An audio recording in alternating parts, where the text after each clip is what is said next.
Hello my dear students, welcome again on day 37 and today's topic is P block elements. Most of things we have seen in periodic table and chemical bonding. मेरा ये तरीका है कि most of things जो भी होती है SPDF block की वो सब किस में आ जाती है, पीरियोडिक टेबल या केमिकल बॉन्डिंग में आ जाती है. जो रिमेनिंग पार्ट है, जो इंपॉर्टेंट होता है, जो सब कुछ बाकी बचता है, वो सब आप ब्लॉक में लेंगे अपन. तो एस ब्लॉक तो हम देख ही चुके हैं. आज हम पी ब्लॉक स्टार्ट कर रहे हैं. 2 क्लासेस पी ब्लॉक की है और 1 क्लास डी ब्लॉक का है. ठीक है, तो उसमें अपन सब कुछ जो रेस्ट ऑफ पार्ट होगा इंक्लूड कर लेंगे. तो today we are starting P block elements. P block elements from 13 to 18 group.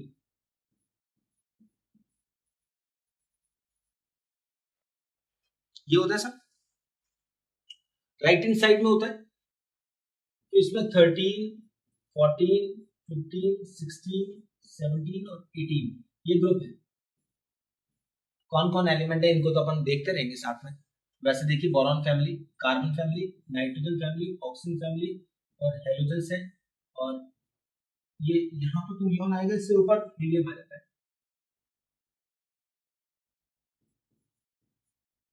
So neon से लेकर अपन बात करें, हीलियम एस ब्लॉक एलिमेंट माना जाता है क्योंकि उसमें last electron is filled in S block, S orbital, that's why it is called S block element.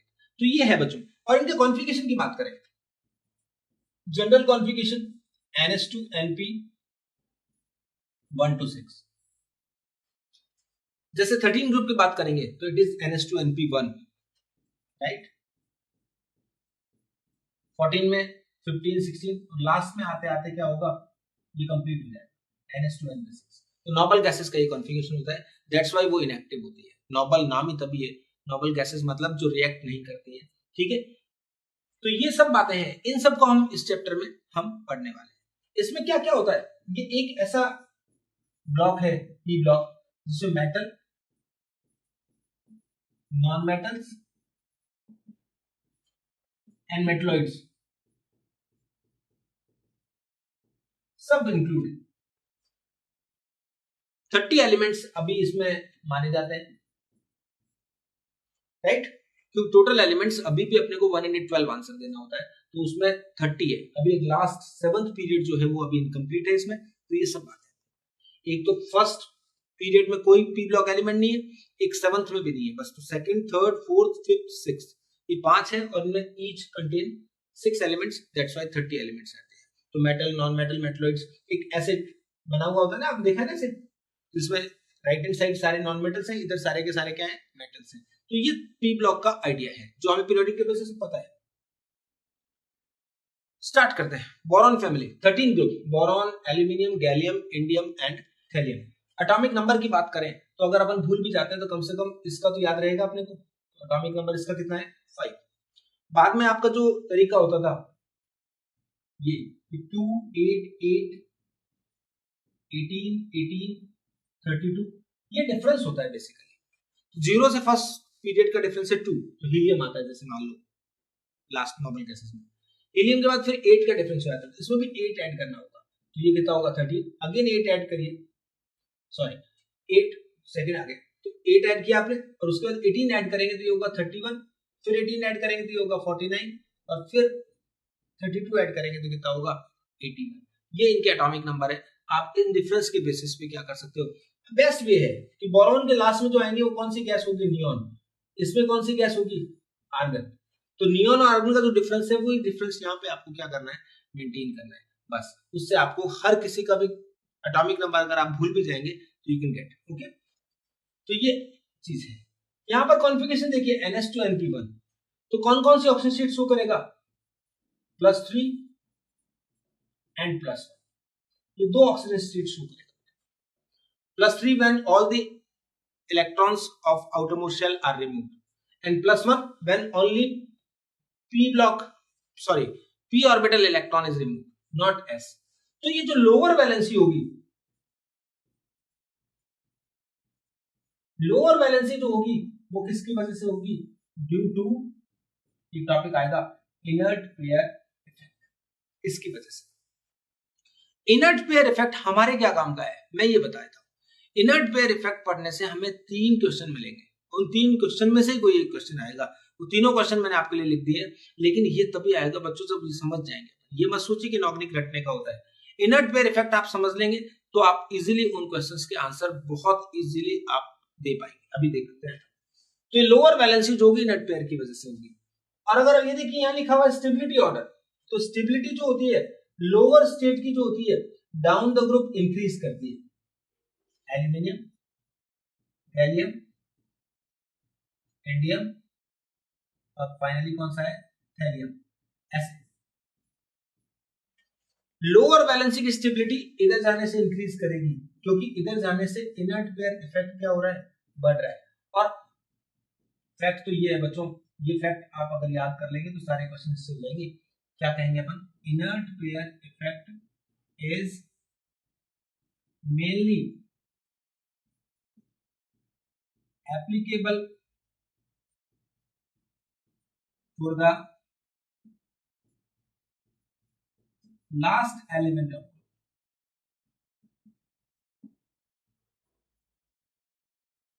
Inert pair effect last element के लिए ही एप्लीकेबल होता है, क्योंकि इनर्ट पेयर इफेक्ट का जो रीजन है वो है पुअर शील्डिंग।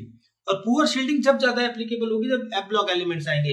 तो thallium is the only element in this group जिसमें एफ ब्लॉक आने वाले हैं 4f जिसमें आएगा। बाकी यहां तक तो 49 तक तो एफ ब्लॉक आते ही नहीं ना, एफ ब्लॉक तो स्टार्ट ही कहां से 58 से होता है। तो वहां से जब होगा तो देखिए थैलियम के अंदर ही ऐसा हो पाएगा, तो लास्ट एलिमेंट पर एप्लीकेबल होता है, तो ये ध्यान रखना। तो एक चीज तो हमने ये देख ली कि लोअर वैलेंसी की स्टेबिलिटी हमेशा डाउन द ग्रुप क्या होगी, इंक्रीज करेगी। ठीक है, due to inert pair effect, और इनर्ट पेयर इफेक्ट का रीजन जो है वो क्या है, पुअर शील्डिंग। अभी मैं वापस समझाऊंगा।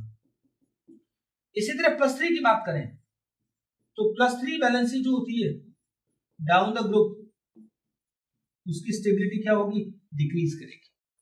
तो जो हायर वैलेंसी की स्टेबिलिटी तो उसकी ज्यादा होगी जो ऊपर है, लोअर वैलेंसी जो लास्ट एलिमेंट होगा उसके लिए ज्यादा एप्लीकेबल। तो इससे बेटर क्या है, अब यहां पर आप देखिए, यू कैन से aluminium and aluminium 3+, aluminium plus and aluminium 3+, as it is gallium, indium and therium। अब आपसे पूछा जाता है कि what is the order of stability in these? So always higher valency is more stable than lower valency, because up to indium inert pair effect is negligible, okay, but in case of therium last element of group जो मैंने कहा है inert pair effect applicable होगा, for that lower valency is more stable than higher valency। So for therium it is Tl plus is more stable than Tl3+।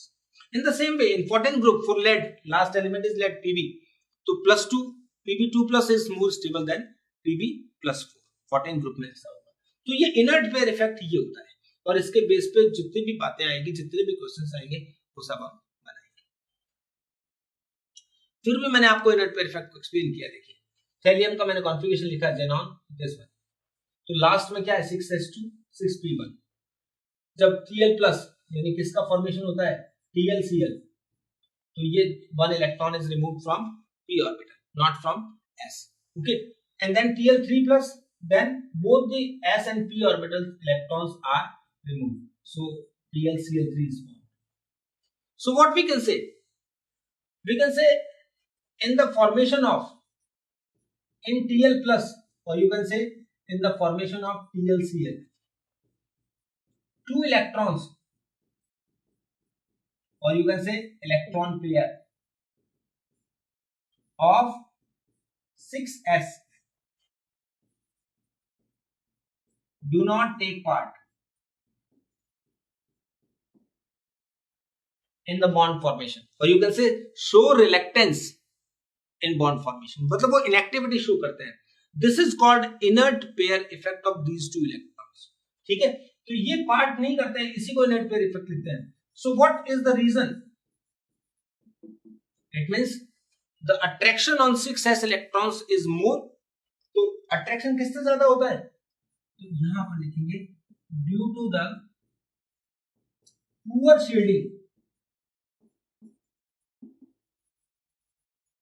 shielding effect we have studied in periodic table very, what is it, due to the poor shielding of ns electrons by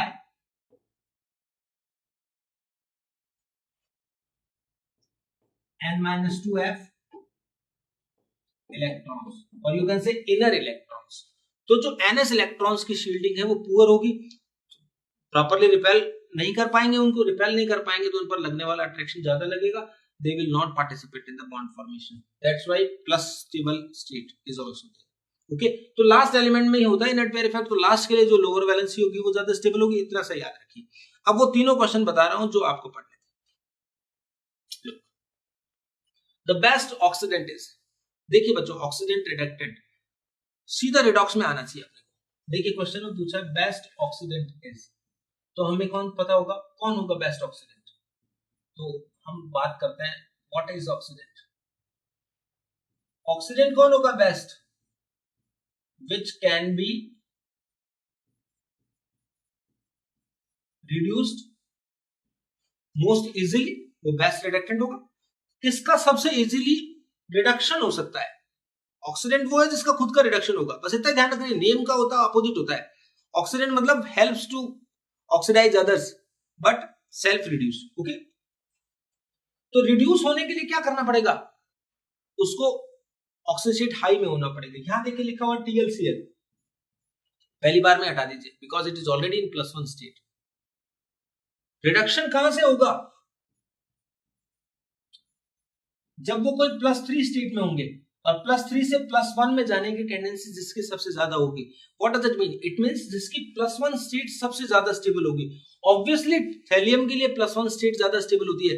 अगर यहां लिखा होता TlCl3 then it is the answer, clear, क्योंकि because Tl+3 easily Tl+ में जाता, because Tl+ is more stable, even more stable than Tl3+। और हमने कहा था लोअर वैलेंसी की स्टेबिलिटी डाउन द ग्रुप जाने पे क्या होती है, इंक्रीज करती है। तो +1 की स्टेबिलिटी किसकी से ज्यादा है, तो हमने कहा Tl+ हाईएस्ट स्टेबल होता।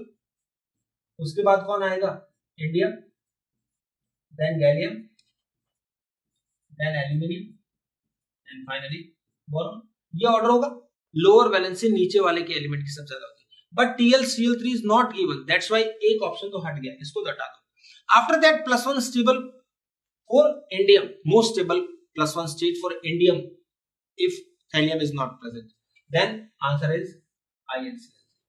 तो InCl3 in +3 state, it can be easily reduced to +1 state, that's why it is the best oxidant among all these।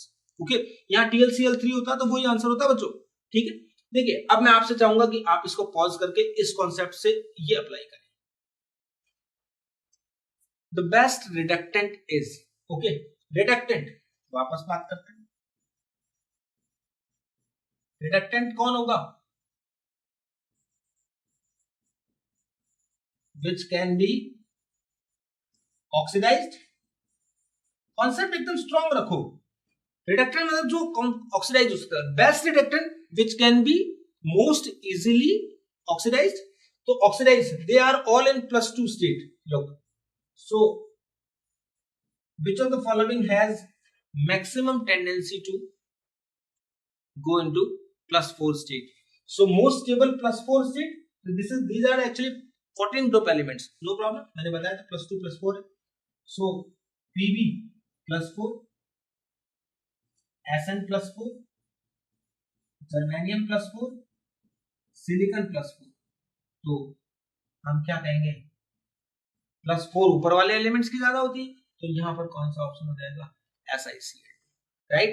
इस तरह के कोई एग्जाम्पल मैंने ऐसा एग्जिस्ट करता है नहीं करता है वो दूसरी बात है, पहली चीज समझ में आनी चाहिए कि जिसका इजीली ऑक्सीडेशन हो सकता है, जिसका इजीली रिडक्शन हो सकता है, उसके बेस पे आपको आंसर देना है, और कौन सी स्टेबल स्टेट होती है वो अपने नेट पे रेफरेंस से देख लीजिए।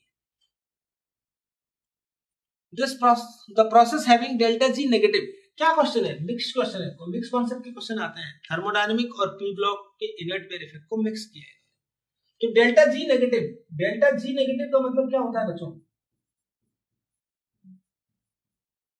Spontaneous process. स्पॉन्टेनियस प्रोसेस क्या होता है कि लोअर मत बोलिए, लेस स्टेबल बोलिए। स्पॉन्टेनियस कौन सा होगा, जिसमें स्टेट जो होगी लेस स्टेबल से कहां जा रही होगी, मोर स्टेबल की तरफ जा रही होगी, वो स्पॉन्टेनियस प्रोसेस होता है, less stable to more stable. तो Sn +2 से +4 में मूव कर रहा है। SN के लिए अभी बताया था मैंने, चलिए नहीं बताया तो मैं आपको यहाँ बता देता हूँ। ये कौन कौन होता है, कार्बन, सिलिकॉन, जर्मेनियम, SN और लेड। 14 ग्रुप क्या होता है, इनमें कौन कौन सी वैलेंसी है, +4 एंड +2। तो +2 तो इसके लिए स्टेबल होगी, बाकी सबके लिए क्या होगी, बस only case of lead it is +2 is more stable than +4. Otherwise, in all the cases other than lead, +4 state is more stable than +2 state. So +2 to +4, yes, this is a spontaneous process because +2 is less stable and +4 is more stable. It may be more than one answer because we are learning. हम exam नहीं दे रहे हैं। GeCl4 to GeCl2, germanium, इसके लिए भी +4 ज्यादा होनी चाहिए, but it is moving from +4 to +2. It means it is not our answer. TlCl3 to TlCl, Thallium +3 से +1, yes, this is also our answer because thallium is also last element of the group and for last element of the group lower valence is more stable than higher one. So ये भी answer हो गया। InCl3 to InCl, indium is second last element, so this is not our answer because except last element all have higher valence is more stable than lower valence. So ये था बेटा inert pair effect, इसके अलावा कोई question बनता ही नहीं है, ठीक है, या पुअर शील्डिंग का पूछेगा या 3-4 बातें, तो जो भी चीजें थी वो अपन सब कवर कर लिए। Okay, anomalous behaviour of second period elements, हम कहते हैं सेकंड पूरे पी ब्लॉक के लिए लीजिए आप, डी ब्लॉक पी ब्लॉक सबके लिए लीजिए आप चाहे। एनॉमलस बिहेवियर कैसे होता है कि अलग बिहेव क्यों शो करते हैं और एलिमेंट्स के साथ, अपने ग्रुप एलिमेंट्स के साथ एनॉमलस बिहेवियर क्यों शो करते हैं, तो हम कहेंगे due to very small size, very high ionisation enthalpy, very high electronegativity and absence of vacant d orbital। ये उल्टा vacant के आगे आना d, ठीक है, vacant d orbitals नहीं है इसलिए ऐसा करते हैं। तो इसमें क्या क्या चीजें आएगी बच्चों, ये अब इसकी कॉन्सिक्वेंसेस अपने को इससे मतलब थोड़ी टॉपिक क्या, हमें ये मतलब है कि ये टॉपिक हमें क्या क्वेश्चंस प्रोवाइड कराता है, राइट। एक क्वेश्चन आता है, देखिए, carbon triple bond, nitrogen triple bond, oxygen double bond,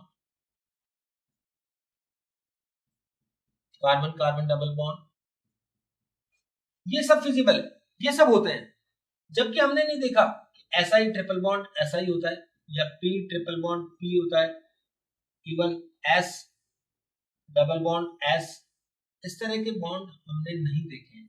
ये क्यों एग्जिस्ट नहीं करते हैं नॉर्मली, ये डबल बॉन्ड ट्रिपल बॉन्ड क्यों नहीं हो पाते हैं, तो इसका रीजन क्या होगा, due to small size. Small size की वजह से क्या होता है, इनमें कौन सी वाली, पी पाई, स्मॉल साइज की वजह से क्या बच्चों, पी पाई बॉन्डिंग से इनमें डबल और triple bond pi bond form होता है, जबकि इनमें ये जो होंगे इनमें क्या होता है, पी पाई डी पाई बॉन्डिंग होती है। तो पी पाई डी पाई से तो आप बता सकते हैं, लेकिन पी पाई डी पाई तभी होगी जब उसमें वैकेंट डी ऑर्बिटल होंगे, तो ये होती है, तो साइज बड़ी है इस वजह से इनमें डबल या ट्रिपल बॉन्ड फॉर्म नहीं होता है। एक तो ये क्वेश्चन आता है, ओके। दूसरा जो टॉपिक होता है वो ये होता है, PCl5 can be formed while NCl5 can't। बहुत बार क्वेश्चन देखते हैं कि ये होता है ये नहीं होता है, ठीक है। SF6 can be formed, OF6 can't, as it is we can say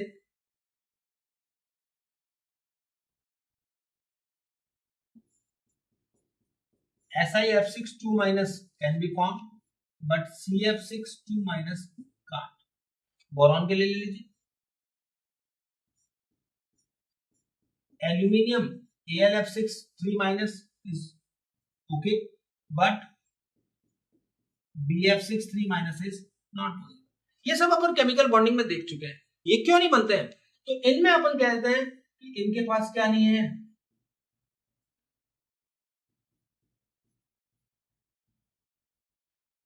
they do not have, क्या होगा, absence of, sorry, they do not have vacant D orbital, इनके पास वैकेंट डी ऑर्बिटल नहीं है, जिस वजह से क्या होता है, हाइब्रिडाइजेशन की जो कंडीशंस होती है उसको फुलफिल नहीं कर पा रहे, ऐसा नहीं हो पा रहा, तो इस तरह के क्वेश्चंस होते हैं।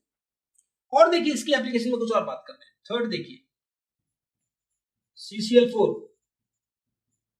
can't be hydrolyzed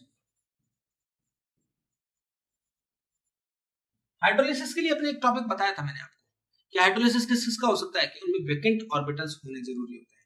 तो वैकेंट ऑर्बिटल जो लेस इलेक्ट्रोनेगेटिव होता है उसके पास होने जरूरी होता है। तो यहाँ कार्बन है तो कार्बन के पास क्या है, वैकेंट ऑर्बिटल नहीं है, तो एक नहीं हो सकता है। Y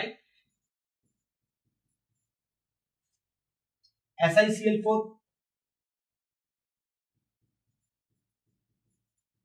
can be hydrolysed.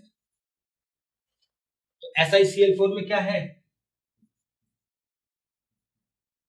Vacant d है, दैट्स व्हाई वाटर का लोन पेयर उसको दे सकता है और इसका हाइड्रोलिसिस हो सकता है। तो हाइड्रोलिसिस में भी यही कॉन्सेप्ट होता है, वैकेंट ऑर्बिटल्स रिक्वायर्ड होते हैं, राइट। तो सेकंड पीरियड के एलिमेंट्स में सिर्फ कौन, लिथियम और बेरिलियम और बोरॉन, जिनके ऑक्टेट इनकम्प्लीट होते हैं कंपाउंड बनाने के बाद, बस वही हाइड्रोलाइज हो सकते हैं। बाकी कार्बन, नाइट्रोजन, ऑक्सीजन, फ्लोरीन के कंपाउंड जो होंगे वो हाइड्रोलाइज नहीं हो सकते हैं, ठीक है। तो ये अपने को एक बात और ध्यान रखनी है। कुछ ऐसे क्वेश्चन भी आते हैं, देखो अलग लेता हूं, SiF6 2- पॉसिबल है, while SiCl6 2- is not possible. Now we can't say कि वैकेंट डी ऑर्बिटल नहीं है, क्योंकि सिलिकॉन तो सिलिकॉन ही है, अगर इसके पास वैकेंट डी है तो इसके पास भी है। तो इसका क्या रीजन होगा, तो यहां देखेंगे F- जिसकी साइज क्या थी, स्मॉल थी, यहां है Cl-, इसकी साइज क्या है, लार्ज। तो ड्यू टू स्टेरिक हिंड्रेंस, या यू कैन से silicon can't accommodate large 6Cl-, तो इस तरह से ये फॉर्म नहीं होता है।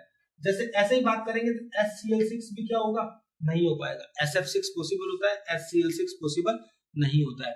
तो इस तरह के कंपाउंड्स को हमें याद रखना पड़ेगा कि अगर सेम वही आता है, भाई यहाँ पर बोला कि SF6 हो रहा है, SCl6 नहीं हो रहा है, तो वैकेंट डी वाला आंसर नहीं देकर अपन साइज के अकॉर्डिंग स्टेरिक का आंसर देकर इस तरह की बातें करेंगे। ऐसे कुछ और आंसर होते थे,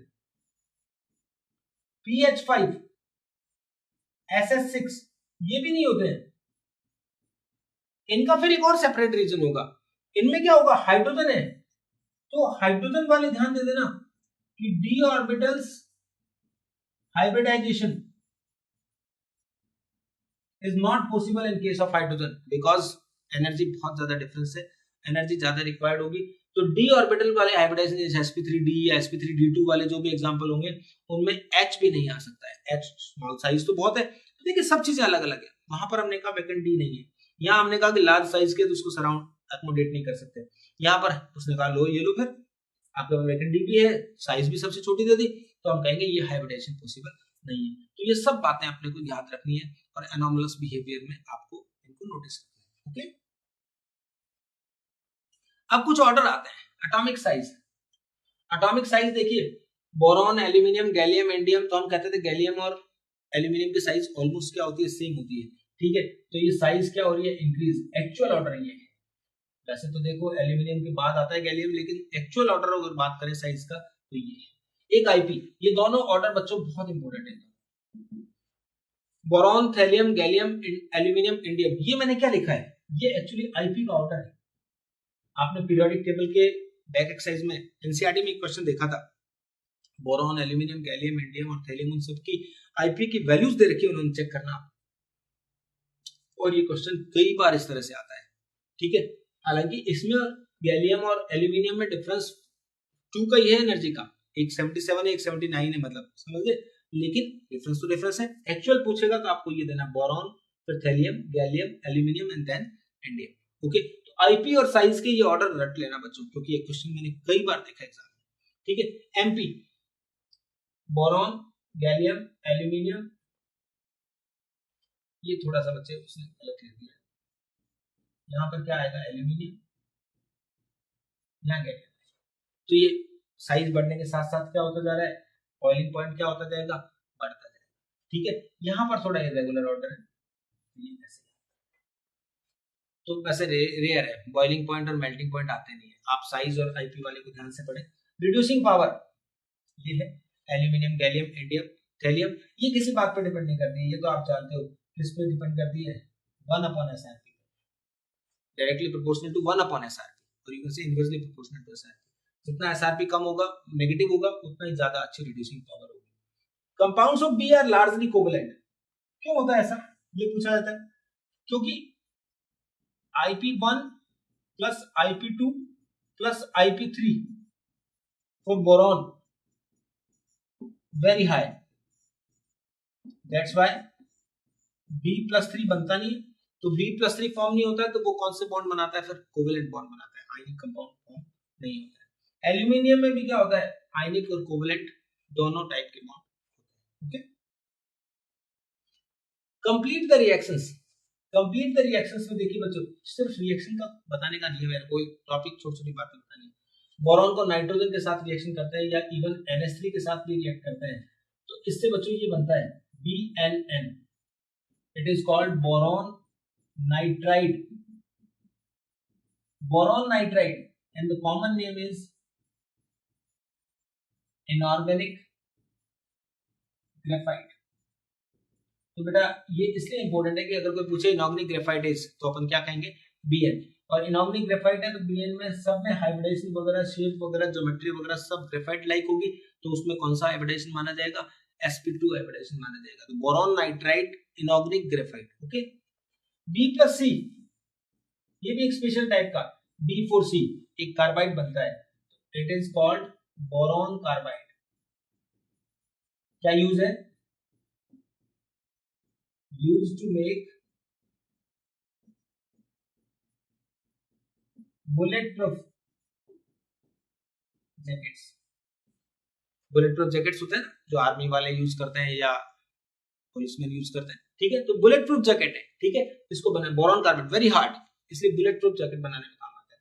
B+H2 हर बच्चा जानता है क्या बनेगा, बोरॉन के हैलाइड बनेंगे, तो BX3। तो BX3 इसमें B का इनकम्प्लीट ऑक्टेट है, दैट्स व्हाई ये किसकी तरह बिहेव करते हैं, they behave like Lewis acid, Lewis acid की तरह बिहेव करते हैं। तो एक बहुत ही इंपॉर्टेंट क्वेश्चन होता है एसिडिक स्ट्रेंथ में, आप देख लीजिए, आपको ये पढ़ना होता है BF3, BCl3, BBr3 and BI3, ये एसिड है, लुईस एसिड है। तो यहां पर अपन क्या कहेंगे, एसिडिक स्ट्रेंथ किस बात पर डिपेंड करेगी, tendency to gain lone pair, depends. Generally हम कहते थे acidic strength tendency to donate H+ ions, but H+ ions तो है ही नहीं ना, तो लुईस एसिड है तो उनकी लोन पेयर लेने की टेंडेंसी एसिड होते हैं, वो लोन पेयर लेने की टेंडेंसी जितनी ज्यादा होगी किसी बेस से, वो उनका एसिडिक कैरेक्टर होगा। और किस तरह से शो करते थे बच्चों, जैसे देखो एनसीईआरटी में बना हुआ है NH3, ये इसके पास लोन पेयर है, और ये BF3 इसमें बोरॉन का इनकम्प्लीट ऑक्टेट है, तो कैसा एक कॉम्बिनेशन बनता था, NH3 कोऑर्डिनेट बॉन्ड बनता था ऐसे BF3, तो this is Lewis base and this is Lewis acid, lone pair acceptor, lone pair donor. Okay, तो ये है। So as per the electronegativity concept, जैसे देखो बच्चों एक नॉर्मल वे में बात करें, एज पर द इलेक्ट्रोनेगेटिविटी, देखो बच्चों इधर देखना, B का ऑक्टेट इनकम्प्लीट है एंड द इलेक्ट्रॉन्स किसकी तरफ जाने चाहिए, F की तरफ, because F is more electronegative. तो बोरॉन का ऑक्टेट वैसे ही कंप्लीट नहीं था और F ने उसके इलेक्ट्रॉन्स और ले लिए, तो बोरॉन की इनकम्प्लीटनेस क्या हो जानी थी, बहुत ज्यादा बढ़ जानी थी। सो BF3 should be most acidic among this, but fact is opposite, जानते हैं अपन, इसीलिए तो ये क्वेश्चन बना है कि फैक्ट अपोजिट है। इसके एसिडिक स्ट्रेंथ का ऑर्डर आपको ये याद करना है, पहली चीज तो ये कि याद करना है, खत्म बात, और कुछ है नहीं। ओके, अब इसको सेटिस्फाई करना रीजन देकर, तो उसमें हम कहेंगे इसका मतलब boron has least tendency to accept lone pair from Lewis base. So how can you explain, you can explain like this, इसके लिए ये एक्सप्लेनेशन दिया हुआ है, ये बोरॉन का इनकम्प्लीट ऑक्टेट है, ऐसे खाली दिखाया, और ये है F के पास वो लोन पेयर्स जो उसके अनयूज्ड हैं, जैसे इधर भी है, इधर भी है, ऐसे खूब सारे n-पेड 3 n-पेड इलेक्ट्रॉन्स होते हैं, सॉरी लोन पेयर्स होते हैं उसके पास। तो ये क्या करेगा, F की साइज वेरी स्मॉल, तो ये B और F बहुत पास पास होते हैं, इनमें ये एक इंटरनल बॉन्ड डेवलप हो गया, this is called p-pi back donation, you can से बैक बॉन्डिंग। तो एक p-pi बैक बॉन्डिंग डेवलप हो गई। बैक बॉन्डिंग डेवलप होने से क्या हुआ बच्चों, इसकी इनकम्प्लीटनेस काफी हद तक क्या हो गई, सॉल्व हो गई, तो फिर इसकी जो बेस होता है उससे लोन पेयर लेने की टेंडेंसी बहुत कम होती है। तो आप कहोगे lone pairs are also available in Cl, Br and I, but no, the tendency of back bonding is depend upon the size of ion, completely depend upon size. Lesser the size, more the tendency to make back bonding, right? So F, Cl, Br and I, even you can say ऐसे bromine और iodine की तो बहुत less tendency है, न के बराबर tendency होती है, तो ये बैक बॉन्डिंग नहीं करेंगे तो इनमें क्या होगा, लुईस बेस से इलेक्ट्रॉन लेने की टेंडेंसी ज्यादा होगी। अल्टीमेटली क्या बताना है कि this is a very good question and very exam friendly question, you have to remember it कि Bi3 is most acidic, not BF3, okay. Complete the reactions, कोई भी बता सकता है बच्चों, देखो Al plus NaOH H2O, ये पढ़ना पड़ता है अपने को, ये 11th की बुक में दी हुई थी एक स्टेट्स ऑफ मैटर में इक्वेशन, हाइड्रोजन बनता था इसमें, ये सोडियम मेटाएल्यूमिनेट बनता था, ये चीज तो सोडियम मेटाएल्यूमिनेट और हाइड्रोजन गैस। एल्यूमिनियम प्लस, तो इसमें क्या बनेगा AlCl3AQ, लेकिन बच्चों ये बताना नहीं था मुझे, ये बताना था यहाँ पर हाइड्रोजन बना है, तो ये क्या चीज है, ये इस तरह से है,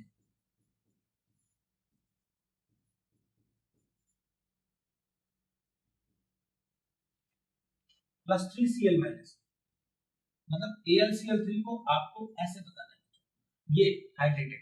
तो इसमें एक बार पूछा था कोऑर्डिनेशन नंबर क्या है एल्यूमिनियम का, तो कोऑर्डिनेशन नंबर हमेशा 6 होता है डी थर्ड पीरियड वालों का, और ऑक्सीडेशन स्टेट पूछेगा तो वो दिख रही है एल्यूमिनियम की कितनी है, +2।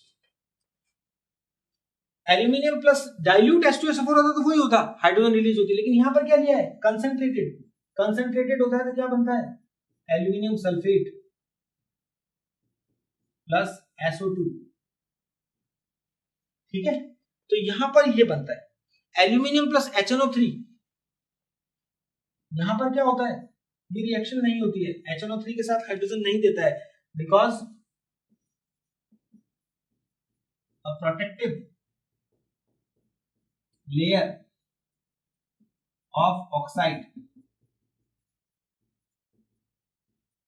Al2O3 इज, इसमें एक प्रोटेक्टिव लेयर बन जाती है, इस वजह से ये एल्यूमिनियम HNO3 के साथ रिएक्ट नहीं करता है, ठीक है ना। बोरेक्स Na2B4O7.10H2 फॉर्मूला कोई पूछे, बोरेक्स बोलते हैं या फिर टिंकाल भी बोलते हैं इसको, हिंदी में सुहागा वर्ड जो होता है वो मतलब होता है, तो ये Na2B4O5OH2 इस तरह का मैटर होता है। तो इसमें कौन कौन से आयन है बच्चों, 2Na+, और ये जो आयन है B4O5OH5 ये एनायन है, ये पूछा जा सकता है कौन सा केटायन कौन सा एनायन होता है, तो याद करके जाना बच्चों, ठीक है। इनकी आप जब रिएक्शन कराएंगे, इसको प्रिपेयर करने के लिए कॉलेमेनाइट एक और है जिसको Na2CO3 के साथ हीट करके ये बनता है, और इससे फिर वापस भी क्या बनाया जाता है Na2CO डाल के, फिर वापस से बोरेक्स ही बनता है, तो बोरेक्स की क्वांटिटी इससे काफी ज्यादा बनती है, ठीक है। Na2B4O7.5H2 इसे बोलते हैं ज्वेलर्स बोरेक्स, ठीक है।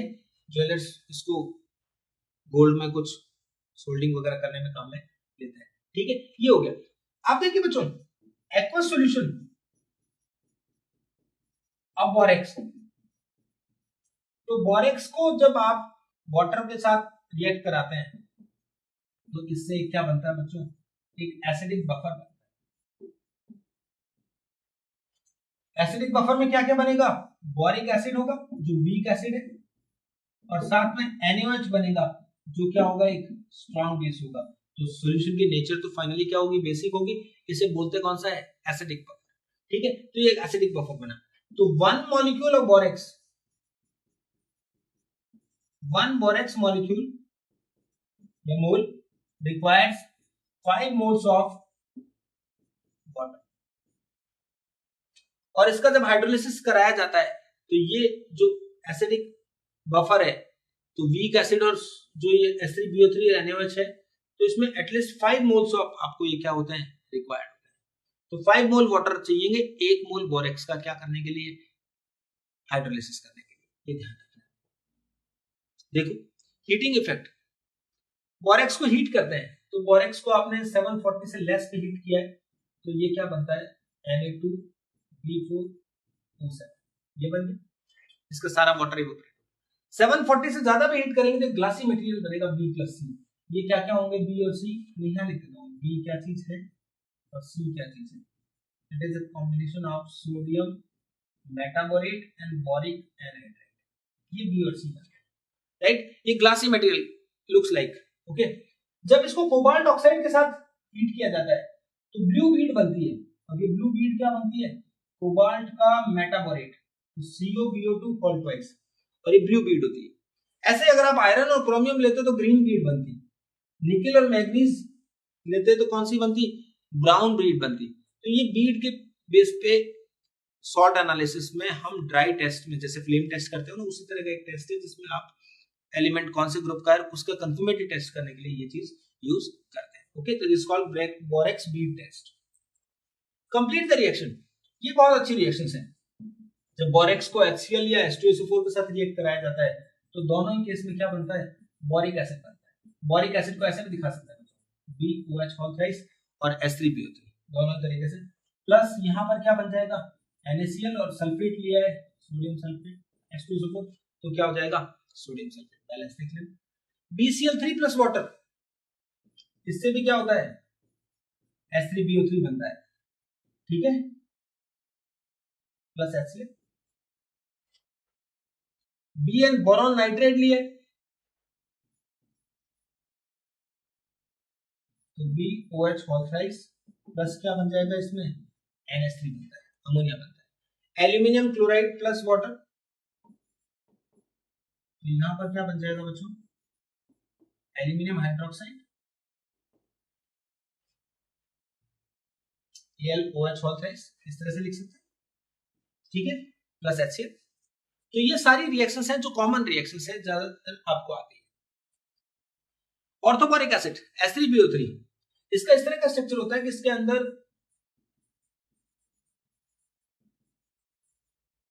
हाइड्रोजन बॉन्डिंग के थ्रू एक, जैसे आपने देखा था ना फुटबॉल पे जो शेप होती है उस तरह के बनते जाते हैं, तो उसमें एक कोवेलेंट बॉन्ड बनता है, एक H बॉन्डिंग बनती है। तो इसमें कौन सी बॉन्डिंग होती है, H बॉन्डिंग की वजह से। तो ये देखिए इसका पूरा नाम, सही नाम है ये लिखा हुआ है orthoboric acid, right. Orthoboric acid को जब आप हीट करते हैं तो फिर क्या बनता है मेटाबोरिक एसिड, आपने 100 डिग्री सेल्सियस पे हीट किया मेटाबोरिक एसिड। फिर जब 160 पे करते हैं तो ये क्या हो जाता है टेट्राबोरिक एसिड। रेड हॉट हीट करने में क्या होगा, बोरॉन का ऑक्साइड बोल सकते हैं, बोरॉन एनाइड्रेट फॉर्म होता है B2O3। तो कई बार पूछा जाता है what is the final product of heating of orthoboric acid, ठीक है। हाइड्राइड्स होते हैं दो तरह के होते हैं, लीडोबोरेन और अल्कनोबोरेन। तो BnHN+4 N+2। तो यहां देखिए बच्चों, इसका एग्जांपल जो होगा B2H6 होगा, B3H7 होगा ऐसे। इसका एग्जांपल जो होगा B4H10 होगा, B6H12 होगा। तो आप इस कैटेगरी में इन फॉर्मूला से बता सकते हैं कि ये हाइड्राइड्स होते हैं।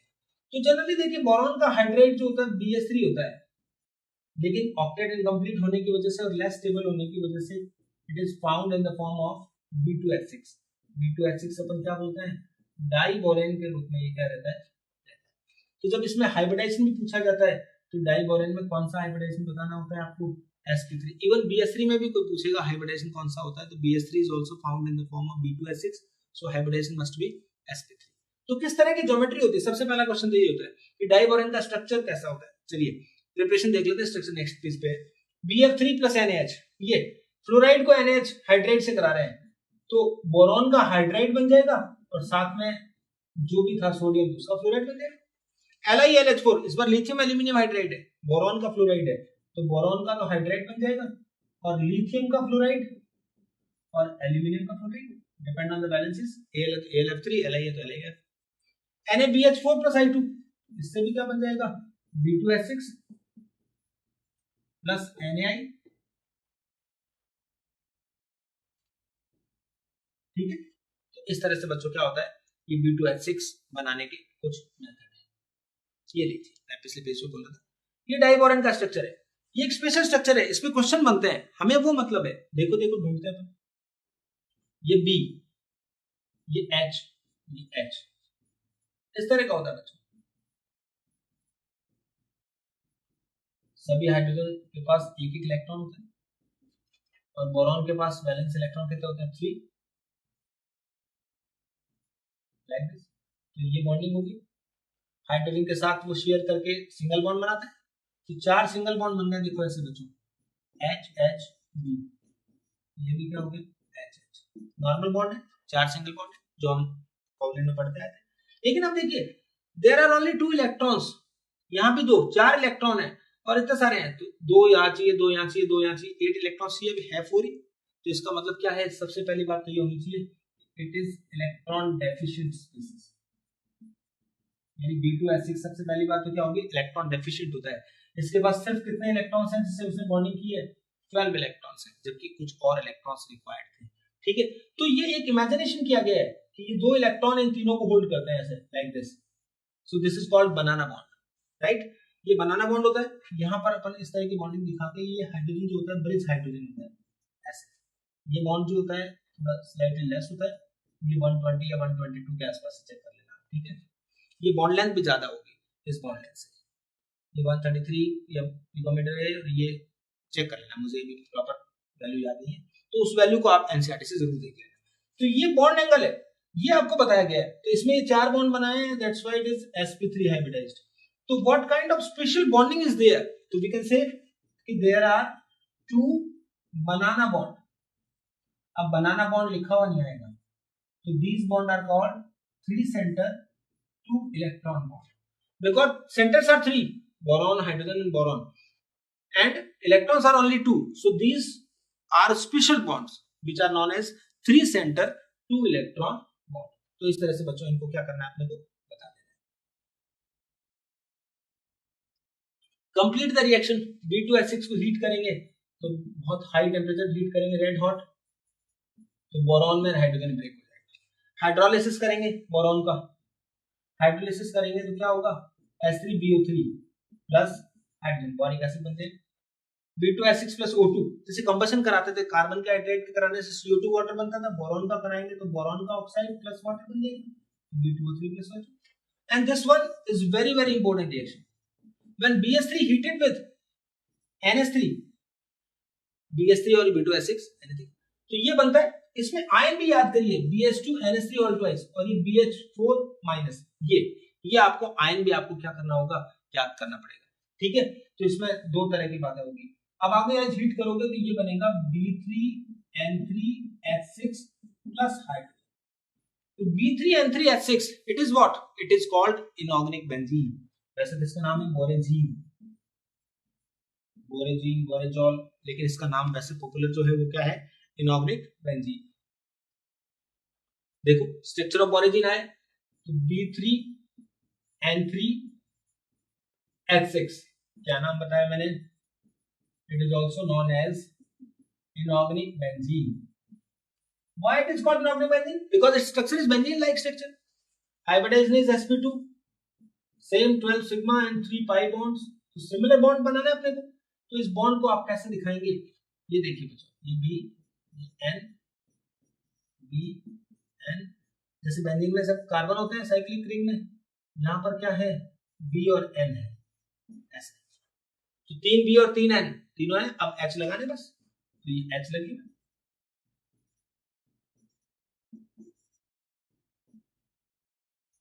इस तरह से। तो B3N3H6, और ये नाइट्रोजन से बोरॉन की तरफ लॉन पे डोनेट होता है, जिससे कि वो एक कोऑर्डिनेट बॉन्ड बनता है, एक सिग्मा, और एक इस कोऑर्डिनेट बॉन्ड को अब अपन कौन सा कंसीडर करेंगे? पाई। ये होता है। इसमें आप एक याद रखिए, इनऑर्गेनिक बेंजीन जो है is more reactive than organic benzene. Why? Due to the presence of polar bonds. इसमें कुछ पोलर बॉन्ड्स की वजह से इनऑर्गेनिक बेंजीन की कंपैरिजन में क्या होती है? ज्यादा रिएक्टिव होती है। इसी तरह देखो बच्चों, H3BO3, ये आपको पहले बताया जा चुका है। वैसे H3BO3 is also known as BH3, BOH होता है, ऐसे होगा। ये ऑर्थोबोरिक एसिड था। ये क्या था? ये वाटर के साथ किस तरह से रिएक्ट करता है जब इस तरह की रिएक्शन कराई जाती है, तो it accept one lone pair from OH minus, that's why it is a weak monobasic Lewis acid, not a protic acid, right. एक लोन पेयर लेता है वाटर के साथ OH के साथ, OH माइनस से, तो ये एक लुईस एसिड है, मोनोबेसिक मतलब बेसिसिटी 1 है, लेकिन क्या चीज बोलेंगे अपन, H3BO3 is not a protic acid, मतलब प्रोटॉन डोनर नहीं है, ये मैंने पहले बताया था आपको, इसलिए यहां तो रिपीट किया। यहां देखिए एलम, फिटकरीज होती है ना अपने घरों में, M2SO4, M2-SO4 ऑल थ्राइस, यानी कहने का मतलब है M की वैलेंसी 1 प्लस है और M डैश की वैलेंसी जो है वो कितनी है, +3, दो ऐसे होते हैं, याद कर लेना होता। घर की जो एलम होती है पोटास एलम होती है, तो ये होता है K2SO4 Al2SO4 all thrice .24s2, लेकिन अमोनियम एलम होगी तो यहाँ NH4 प्लस हो जाएगा, आयरन एलम होगी तो यहाँ अमोनियम और वहां आयरन हो जाएगा, क्रोम एलम होगी तो पोटेशियम और Cr+3 हो जाएगा। एलम का जो एक्वस सॉल्यूशन होता है, आप देखिए ये जितने भी होंगे पोटेशियम KOH बनाएगा, H2SO4 बनाएगा, यहाँ क्या होगा Al2, ये तो दोनों स्ट्रॉन्ग एसिड स्ट्रॉन्ग बेस है, लेकिन ये एल्यूमिनियम आयरन और ये वीक एसिड है, वीक बेस बनाएंगे और H2SO4 स्ट्रॉन्ग होगा, तो इसका जो एक्वस सॉल्यूशन होगा उसकी नेचर कैसी होगी, एसिडिक। आपने कभी जब यूज करते हैं अपन कहीं पे भी कुछ स्किन कट जाती है ब्लीडिंग को रोकने के लिए, ये क्लोटिंग करता है बेसिकली कोगुलेशन से, आप जानते हो सरफेस केमिस्ट्री में, ठीक है, तो उससे क्या होगा, इसका टेस्ट आपने कभी देखा हो तो खट्टा होता है, देखा है ना अपन ने, तो ये एसिडिक नेचर होती है, तो ये एक एलम के बारे में आपको बताया। 14 ग्रुप सब कुछ अब बताया जा चुका है, तो कौन कौन सी वैलेंसी शो करेंगे, +1 एंड +2, और ये किसकी वजह से, due to inert pair effect. बस इसमें मैंने एक ही बात बताई थी आपको कि lead+2 is more stable then lead+4, otherwise सबके केस में बाकी सब में क्या होगा, जैसे +4 है वही क्या होगा, ज्यादा स्टेबल होगा। तो ये कार्बन, सिलिकॉन, जर्मेनियम, एसएन और लेड है, कार्बन फैमिली बोलते हैं, ये चीजें तो अपन पहले देख चुके हैं। कैटिनेशन प्रॉपर्टी याद रखना बच्चों, कभी भी क्वेश्चन आए कैटिनेशन का तो आप क्या कहेंगे, directly proportional to bond enthalpy, इससे बताना होता है। तो देखिए कार्बन, सिलिकॉन, जर्मेनियम,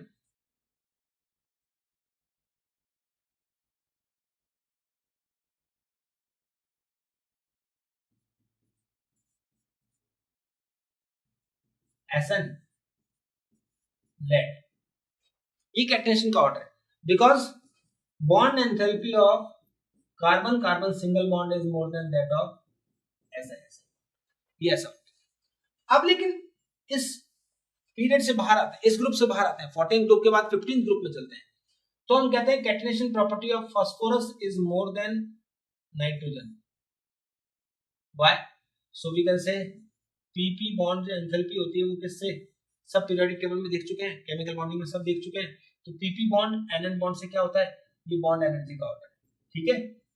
इसी तरह क्या होता था, सल्फर किससे ज्यादा होती है, because bond enthalpy of sulphur की क्या होती है, ऑक्सीजन ऑक्सीजन से ज्यादा होती है।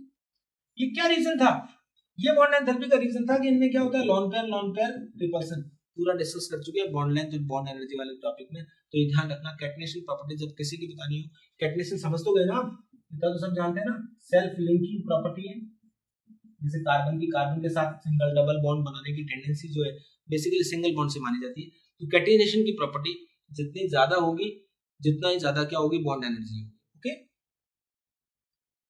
एलोट्रोप्स, डायमंड, sp3, ग्रेफाइट,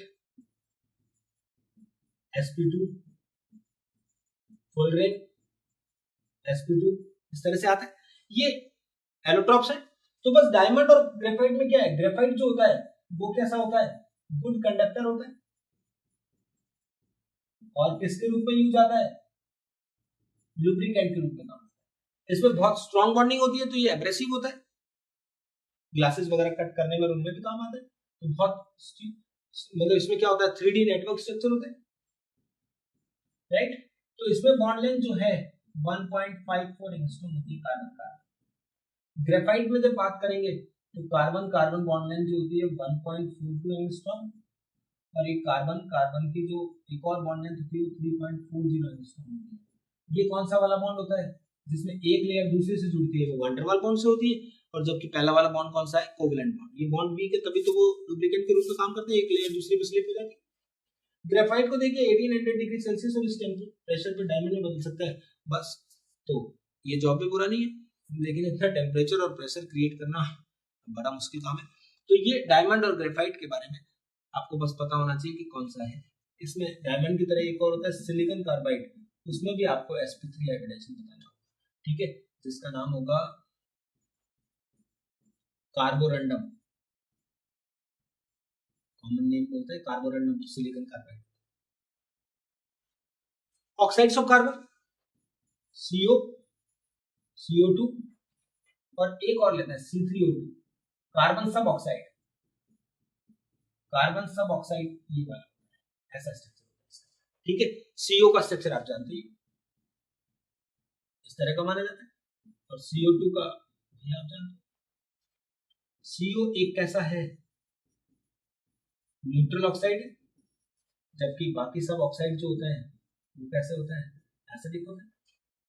इसमें एक वर्ड सुनिए, ड्राई आइस, सुना हुआ है, कौन होता है, सॉलिड कार्बन डाइऑक्साइड। फोटोसिंथेसिस वगैरह में सब में काम आता है, ठीक है। कार्बन डाइऑक्साइड के बारे में सब बच्चे जानते हो।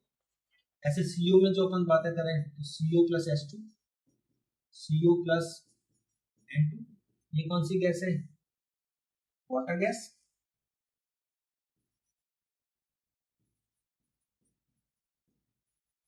ये कौन सी गैस है, प्रोड्यूसर गैस।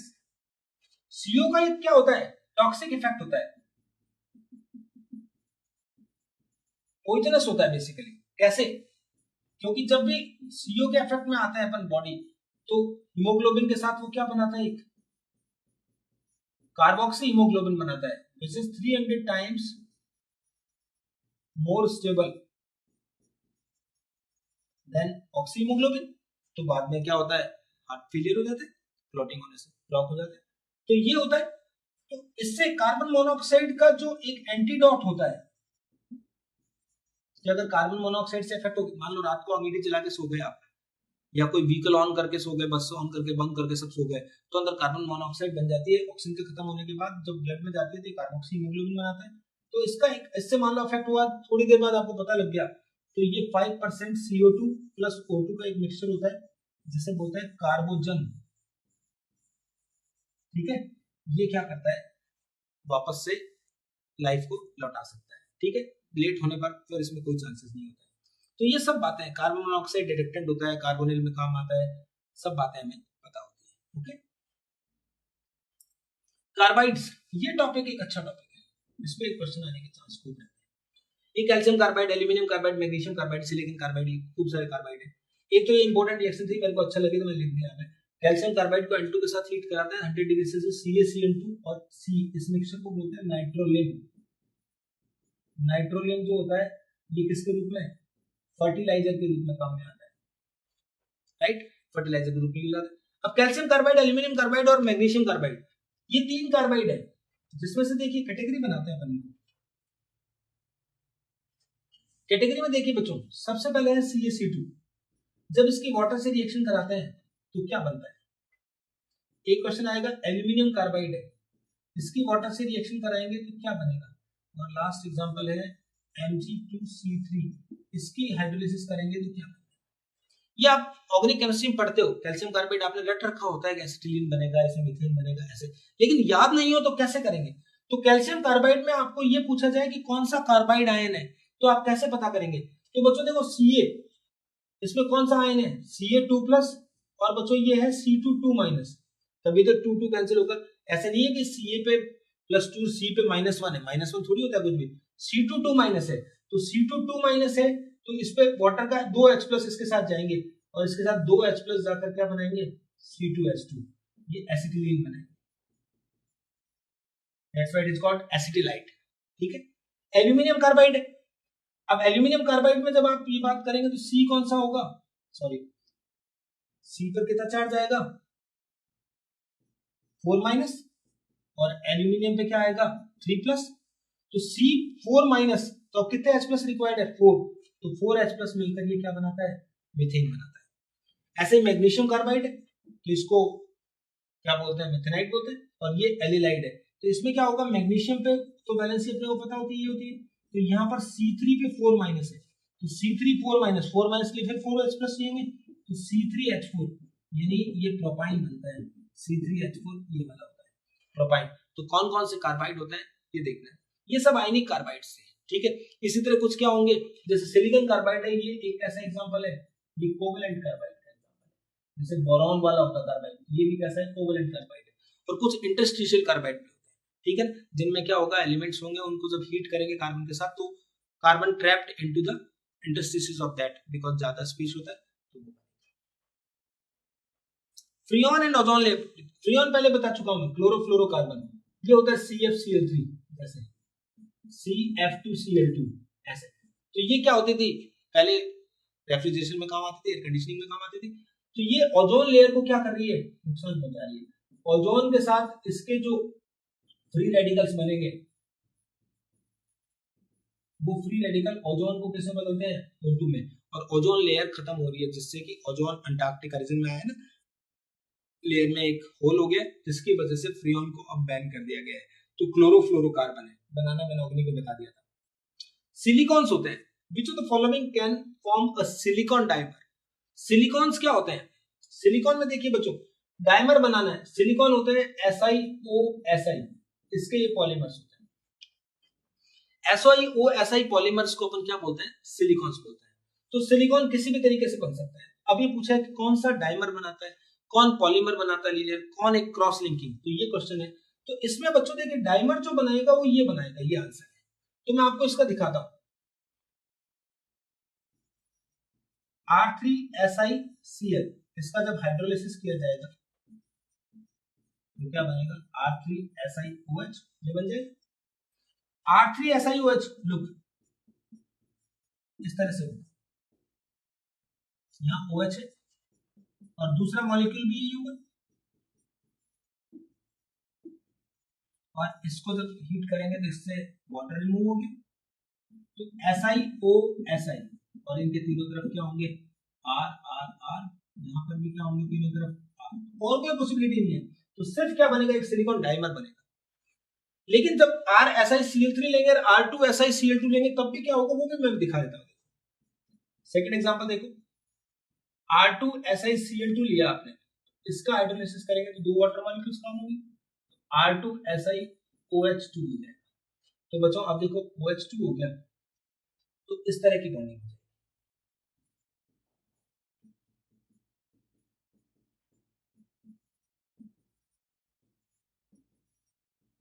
राइट। तो इस तरह से क्या बनेगा एक लीनियर पॉलीमर बनेगा, इसीलिए। थर्ड वाला एग्जांपल जो है RSiCl3 अगर होगा तो 3 वाटर मॉलिक्यूल से होगा, तो RSiOH3 हो जाएगा। इसमें बच्चों क्या हो जाएगा, ये तो लिंकिंग होगी, ठीक है, इसके साथ क्या होगा इस तरह की लिंकिंग भी हो जाएगी,